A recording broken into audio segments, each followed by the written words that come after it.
nós, meu querido, minha querida, eu com você e com a sua companhia. Isso mesmo, trabalhar, viver a nossa fé. Esse é o nosso grande desafio. Cuidar dela para que não seque como uma gota de orvalho ao sol, ou seja, cuidar da nossa fé para não sucumbirmos às aliciações do consumismo, da tecnologia, da pornografia barata e acessível.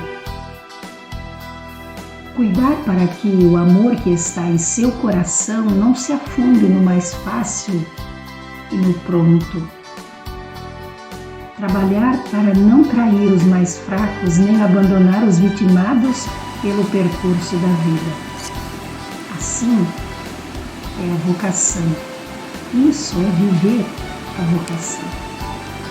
É escolher caminhar com Jesus pelas ruas, pelas vielas, pelos caminhos onde a vida é mais sufocada, lá junto a quem não tem mais esperança. Assim é a vocação. É sentir o coração arder quando olhamos alguém sofrendo por ser injustiçado. E lá no fundo sentimos que podemos fazer algo. O desafio aqui é sair da mesmice diária que prende a nossa vida ao todo mundo faz. É assim mesmo, é curtição. Olha só, pare, pense um instante, querido jovem, querida jovem.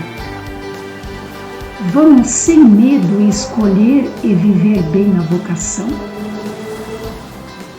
Então, vamos ao encontro de Jesus e peçamos que Ele nos fale ao coração.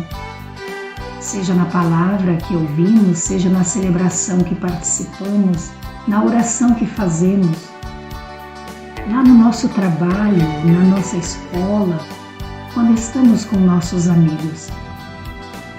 Peçamos a Ele que tudo o que somos e fazemos nos leve ao encontro de Jesus. Querido amigo, querida amiga, todos com certeza queremos ser felizes. Óbvio, você também. Então, vá em busca da sua, ou seja, escolha bem a sua vocação e seja feliz. Quem te diz? Nós, as irmãs pastorinhas.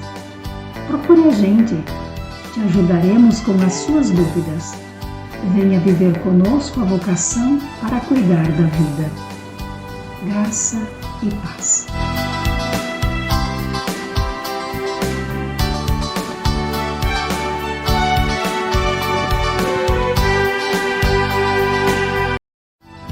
Senhor, estou aqui. Som da Vocação. Apresentação: Irmã Eunice Grespan.